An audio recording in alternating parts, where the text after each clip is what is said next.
যিনি জেল খেটে আমাদেরকে উজ্জীবিত করেছেন, এই দলকে মহিয়ান করেছেন, বাংলাদেশের মানুষের হৃদয়ে গেছে। আর শেখ হাসিনা পালিয়ে গিয়ে আওয়ামী লীগকে মেরে ফেলেছে। দুই নেত্রীর মধ্যে পার্থক্য দেখেন।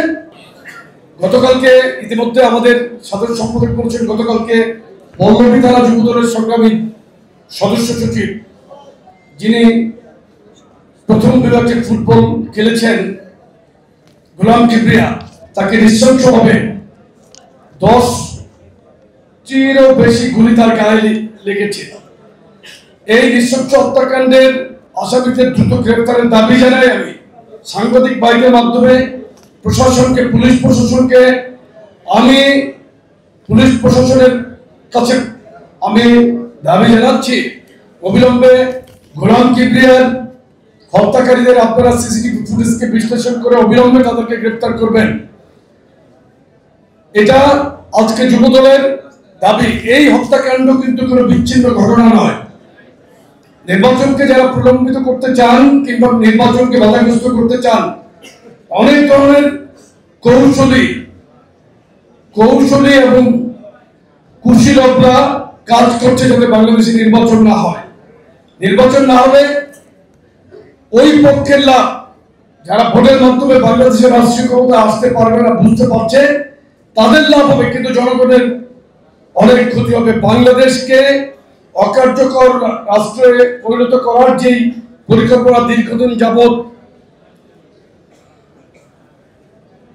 চেষ্টা করছে যেই মহলটি, তারাই কিন্তু এখনো কল কাছে নামছেন। এই জন্য করতে হবে যে পুলিশ যদি বিভিন্ন ডেমোক্রেসি ফেস করতে ব্যস্ত থাকে, তাহলে এই ফাঁকে অন্যান্য ক্রাইমগুলো কিন্তু হচ্ছে।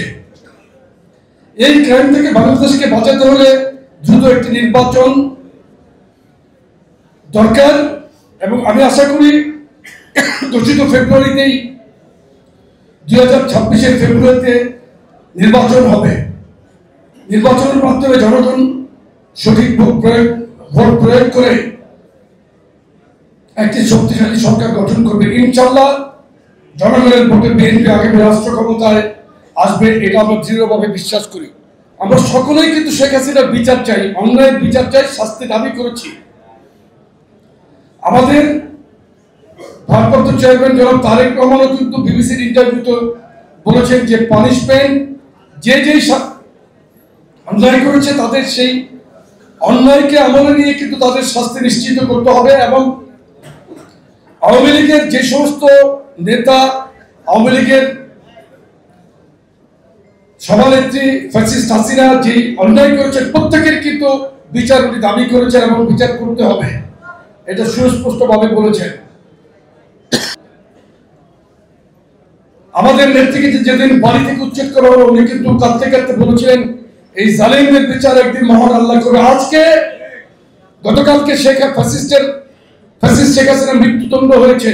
আজকে আমরা এখানে মুক্ত বাতাসে মিটিং করছি, যে আমাদের নয়ন বলেছে যে আমরা যে একটি